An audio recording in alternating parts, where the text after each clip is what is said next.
For this study, we did a survey of CAR T-cell prescribing physicians internationally, and we're specifically interested in the practice of using a consolidative stem cell transplant while patients, pediatric and young adult patients with B-ALL that received Tisagenlecleucel and received a stem cell transplant while they were in remission with ongoing B-cell aplasia.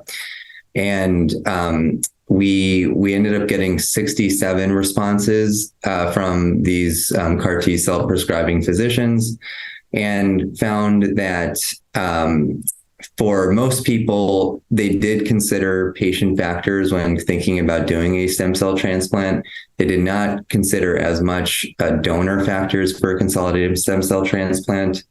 And that most people, when they did recommend doing a consolidative stem cell transplant, they recommended doing it within about 3 months. The median time to doing a consolidative stem cell transplant from CAR T was 3 months. And the biggest factors that influenced whether people would recommend doing a consolidative stem cell transplant were having to do with high disease burden prior to CAR T.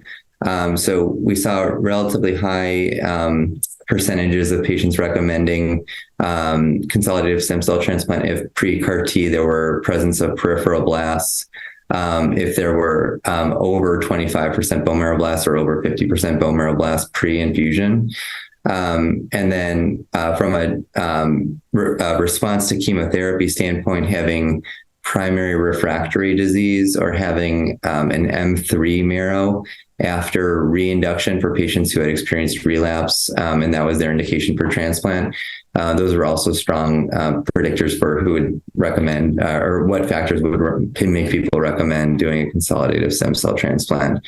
And then there were other factors that we looked at genetics and whether leukemia genetics would influence people's recommendations to do consolidative stem cell transplant, and KMT2A rearrangement was the strongest factor for influencing whether people would recommend stem cell transplant.